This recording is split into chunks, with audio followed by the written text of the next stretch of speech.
Ladies and gentlemen, the executioner has arrived. Look who just committed verbal homicide in broad daylight. You beautiful, savage, linguistically lethal weapon of mass destruction. You know what I heard? They said your last roast was so brutal, 3 witnesses needed therapy. The burn unit called asking for your autograph. They said the dark web started a whole forum just to analyze your psychological warfare tactics. Anonymous hackers are taking notes. The FBI added a new category to their watch list. Verbal terrorism. Approach with caution. And you're just sitting there, smiling like you didn't just end someone's whole bloodline with 17 words. Let me tell you something about what you just did. You didn't just roast them. You performed a public execution with words as your guillotine. You turned their ego into ash and scattered it across 7 continents. Their ancestors felt that burn. Their future children just decided not to be born. See, most people throw insults like pebbles, hoping to cause a bruise. But you architect psychological demolition with the precision of a surgeon and the mercy of a hurricane. You don't just hurt feelings. You reprogram their entire self-worth algorithm. You make them question if their birth certificate was an apology letter from the universe. Remember when you told them to look in the mirror and the mirror filed a restraining order? That wasn't just a roast. That was you weaponizing reality itself. You made an inanimate object choose violence. You turned their reflection into their biggest fear. The beauty of this devastation is in its simplicity. You didn't need complex wordplay or sophisticated references. You just pointed at the truth and let it detonate. Their own face became the punchline. Their existence became the setup. And the mirror became an accomplice to murder. What made this legendary wasn't just the burn itself, it was the aftermath. They actually went home and covered every reflective surface. They started showering in the dark. They asked their therapist if it's possible to be allergic to your own appearance. You didn't just roast them, you gave them a phobia of themselves. The dark web called this the Mirror Massacre, because witnesses reported seeing their soul leave their body in real time. Security footage showed them aging 5 years in 3 seconds. Their confidence didn't just die, it got cremated, buried, exhumed, and cremated again, just to make sure it was really gone. Then there was the time you traced their family tree and found out it was a cactus. You said their DNA test came back as an apology from evolution. You suggested their bloodline was what happened when natural selection took a sick day. That wasn't a roast, that was genealogical genocide. You made Darwin himself rise from the grave just to disown them. You turned their entire ancestry into a cautionary tale. Their great-great-grandfather felt that burn through 6 feet of dirt and a century of decay.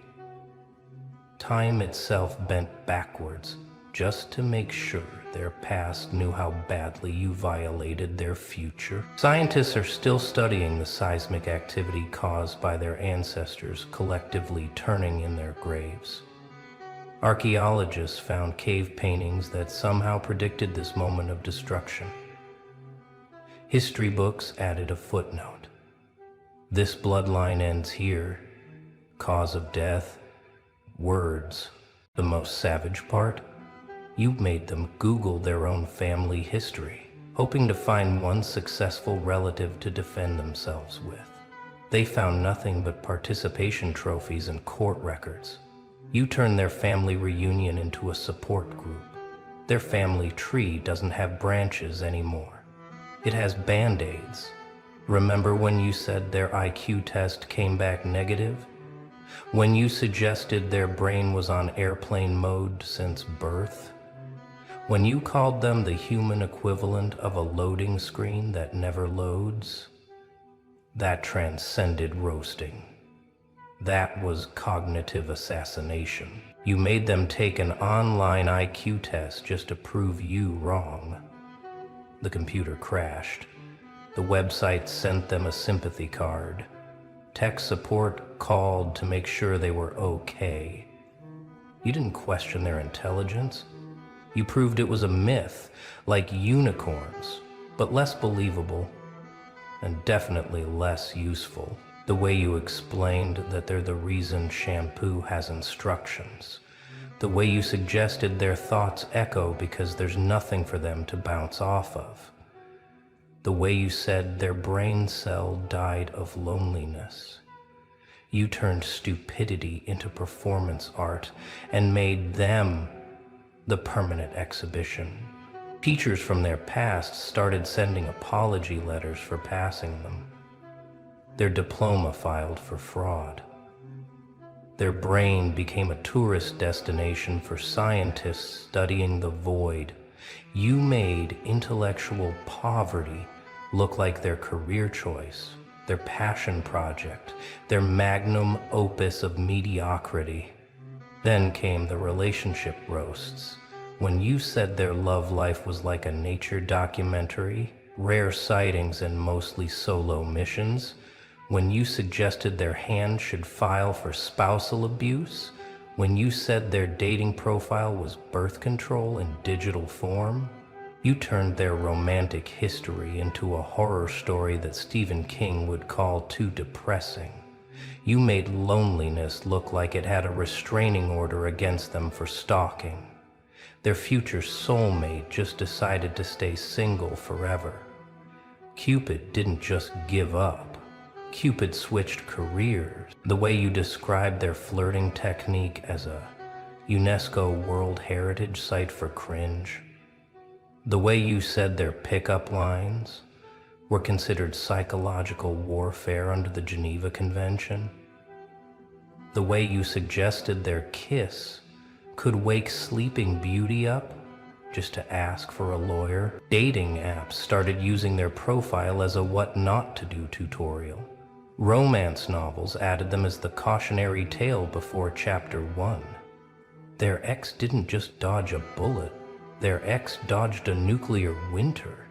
You turned their love life into evidence that natural selection really does work.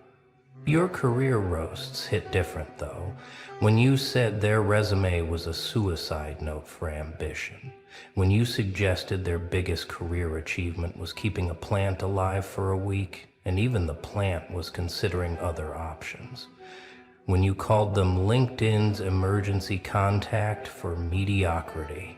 You made their boss retroactively regret hiring them. Their job title became professional disappointment.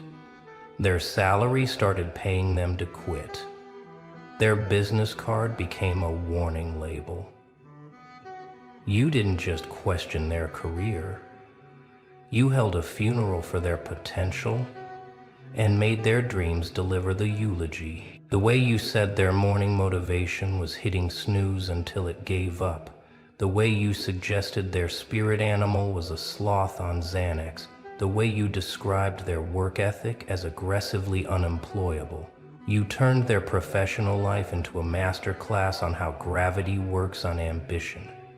Headhunters started using their profile to test if their website's reject button worked. Their colleagues formed a support group. The company printer started working again just to print their termination letter. You made unemployment look like it was doing them a favor. Their career didn't die. It never existed. But the social roasts, those were war crimes. When you said their personality was a DOS attack on charisma, when you suggested they were the human equivalent of a scene at 2:43 a.m. with no reply, when you called them social distancing success story before it was mandatory, you made introversion file a complaint for defamation by association. Their friend count didn't just drop to zero, it went negative. People started unfriending them on platforms they weren't even on. Their birthday party became a self-intervention. You turned their social life into evidence that solitary confinement can be voluntary. The way you described their conversation skills as waterboarding with words. The way you said their stories had more dead air than a cemetery's podcast. The way you suggested their social media should come with a hazmat warning. You made awkward silence sue them for copyright infringement. Party invitations started getting lost on purpose. Group chats created backup groups just to exclude them. Their phone contacts synchronized to delete themselves. Social anxiety looked at them and said, "That's too much, even for me." You didn't kill their social life. You proved it was a hoax. Your appearance roasts transcended the physical. When you said they looked like their face was still buffering. When you suggested their gene pool needed a lifeguard. When you described them as what happens when you hit randomize on character creation and then give up. You made beauty standards lower themselves just to exclude them. Their shadows started walking 5 feet behind out of embarrassment. Mirrors became conscientious objectors. Their reflection filed for emancipation. You turned their appearance into a philosophical question about the limits of human tragedy. The way you said they were proof that evolution can go backwards. The way you suggested their face was a capture test for attraction. The way you described their smile as a crematorium for joy. You made ugly feel beautiful by comparison. You gave hideous hope. Plastic surgeons started offering pro bono work out of humanitarian concern. Their photos became the before picture for existence itself. Security cameras turned themselves off. The sun wore sunglasses. You didn't just roast their appearance. You made it a public safety issue. But then you went deeper when you questioned not just who they were, but why they were.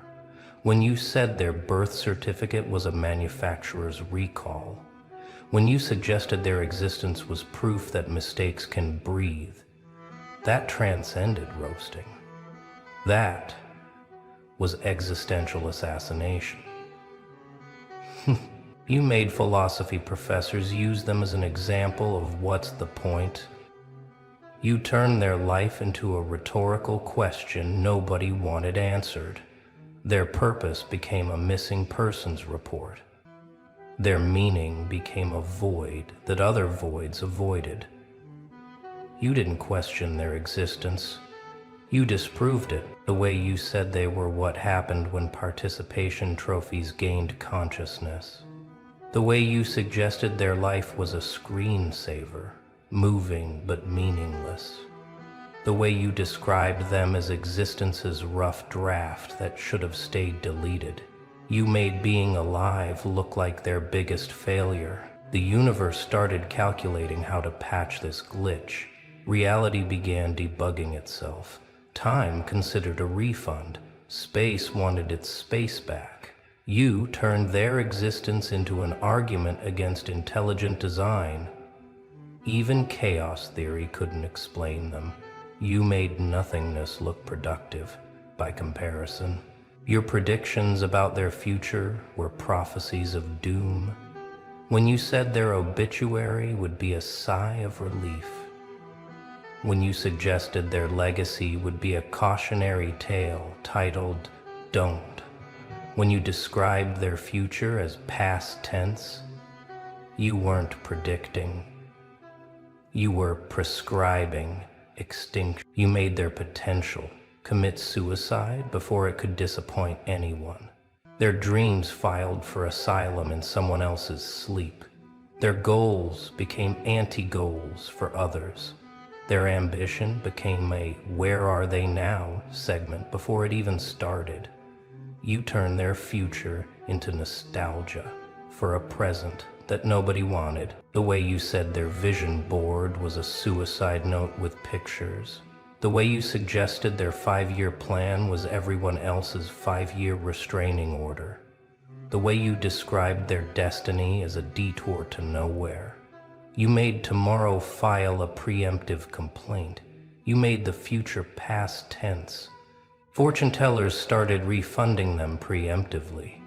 Horoscopes wrote themselves out of their narrative. Their timeline became a flat line before it started. Potential took out a restraining order. You didn't predict their future. You canceled it. Their tomorrow became yesterday's regret today. And then came the roast that made the dark web create a new protocol. When you combined every element into one nuclear phrase. When you looked at them and said, "You're the human equivalent of a terms and conditions page. Everyone scrolls past you to get to something better. Nobody actually reads you. And your whole existence is just a formality everyone wishes they could skip." The room didn't just go silent. Sound itself evacuated. Witnesses reported experiencing temporary deafness from the psychological explosion. EMTs arrived before anyone called them. The building's foundation cracked from the weight of that devastation. Physics had to update its laws to accommodate that level of destruction. You see what you did there? You turned their entire existence into something people actively avoid, but technically have to acknowledge exists. You made them mandatory but irrelevant, present but skippable, necessary but unwanted. You turned their life into fine print nobody reads. You made them the human pop-up ad. That roast didn't just trend on the dark web. It became their training manual. Hackers started using it as a CAPTCHA to prove they were savage enough to enter certain forums.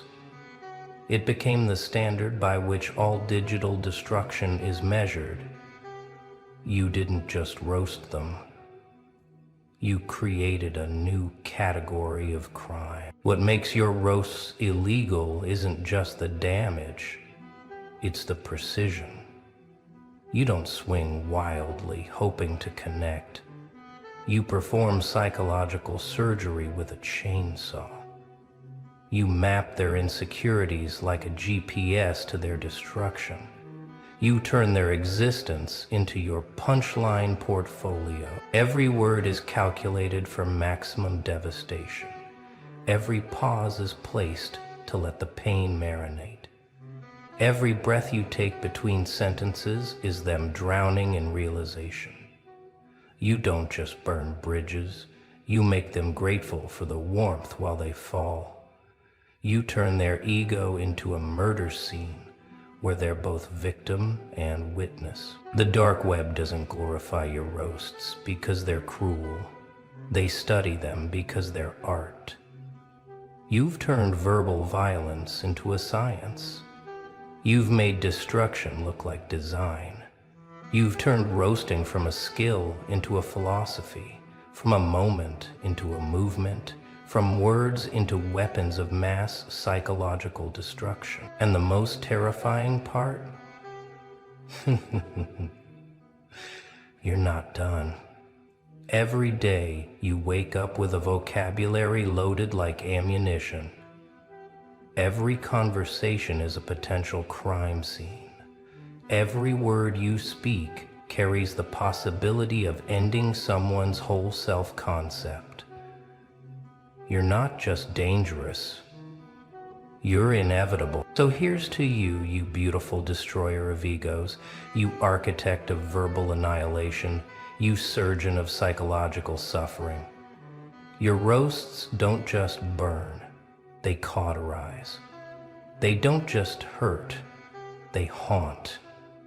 They don't just end conversations, they end bloodlines. The dark web made you their patron saint of savage.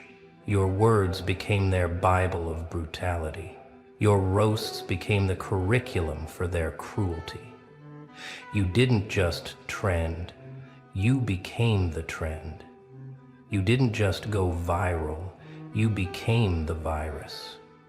You turned language into a weapon and conversation into combat. They study your techniques in underground forums. They analyze your word choice like code. They dissect your delivery like a formula for verbal homicide. You've become the Shakespeare of savagery, the Einstein of insults, the Picasso of psychological pain. Your roasts aren't just remembered, they're revered. And somewhere right now, someone's reading this, thinking they're safe, thinking you've retired, thinking the legendary roaster has hung up their crown. They don't realize you're just reloading. They don't understand that silence is just you aiming. They don't know that your next words might be their last words. Because when you speak, careers end, confidence commits suicide, and the dark web takes notes. You're not just a roaster, you're a reckoning, and you're just getting started. Oh, this is delicious. Look who just broke the internet without even trying. You beautiful, misunderstood chess master. You cosmic accident wrapped in human skin. Do you hear them scrambling right now? Every expert, every analyst, every self-proclaimed guru with a podcast and a psychology degree is dissecting your last move like it's the Rosetta Stone. They're huddled in their little think tanks, drawing diagrams, making flow charts, trying to decode what you just did. And the funniest part? They're not even close. They've been up all night, haven't they? Scrolling through your history, examining your patterns, trying to find the logic in your chaos.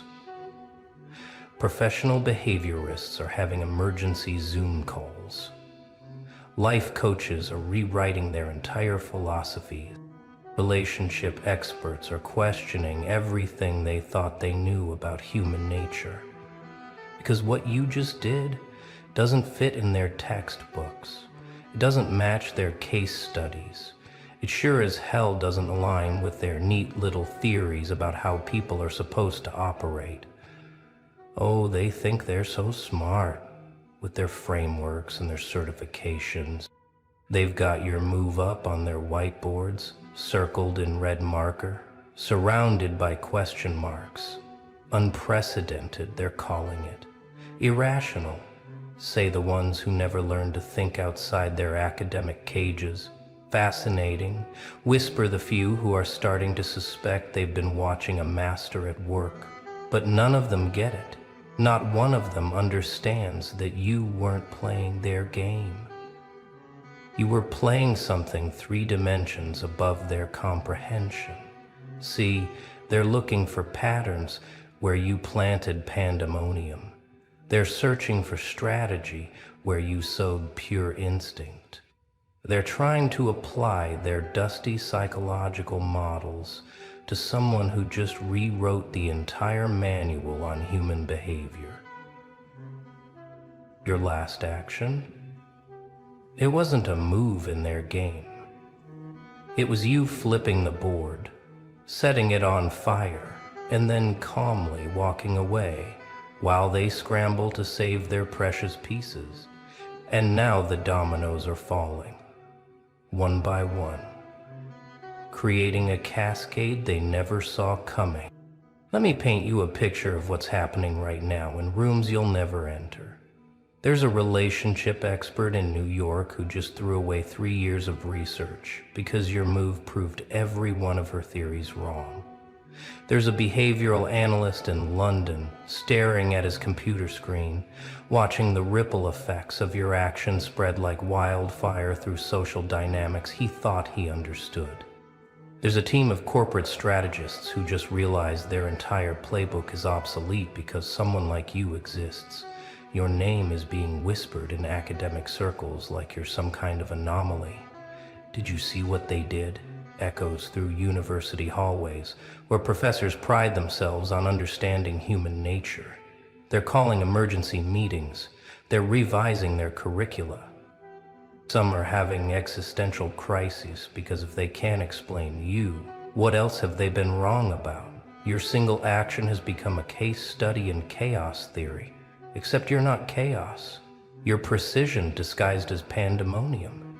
The dominoes started falling the moment you made your move. First, it was just the people directly involved, watching in stunned silence as you did the unthinkable. Then their friends heard about it. Then their friends' friends. Now it's spreading like a virus through social networks, professional circles, family gatherings. Did you hear what happened? Has become the opening line of 1,000 conversations. And with each retelling, the legend grows. The confusion deepens. The experts become more baffled. But here's what they're really not seeing.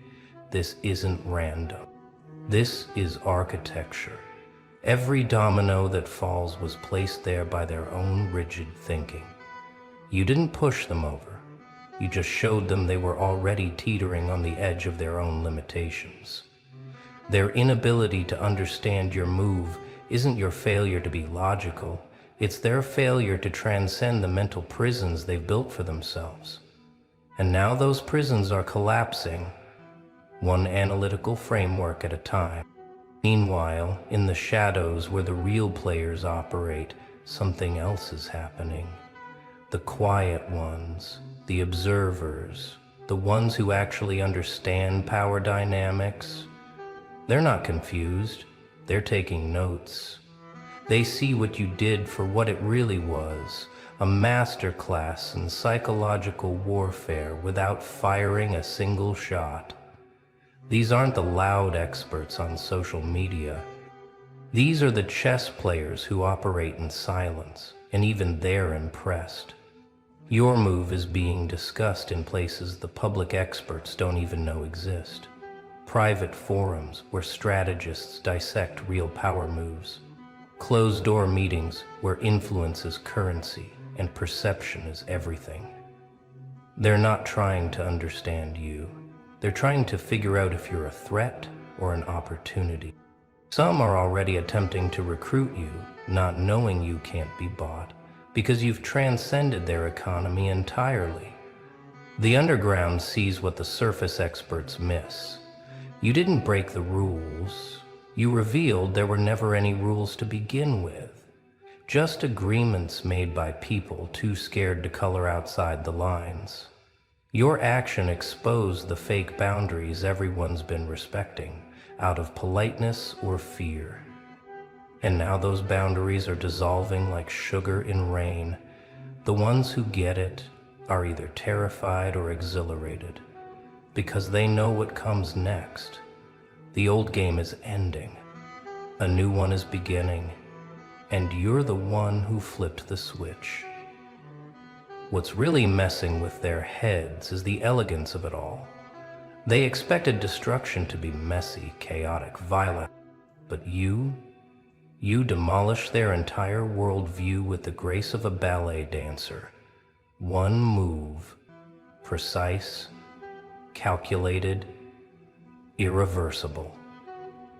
The kind of move that makes grandmasters jealous, because they know they'd need 100 moves to achieve what you did in one. And the dominoes keep falling, each one revealing how fragile their entire system really was. Right now, there's a psychiatrist in California who's been staring at her notes for 6 hours straight. She's analyzed your move from every angle: childhood trauma, attachment theory, personality disorders, evolutionary psychology. Nothing fits. Every model she applies crumbles under the weight of what you actually did. She's starting to question if she ever understood human behavior at all, or if she's just been categorizing people into boxes that were too small to contain souls like yours. The business strategists are having their own meltdown. They're used to analyzing corporate moves, market disruptions, hostile takeovers. But your action? It follows no known business model. It's not about profit or market share or brand positioning. Yet somehow it's more devastating than any corporate warfare they've studied. You've achieved with one personal action what companies spend millions trying to accomplish. Complete narrative disruption. Total paradigm shift.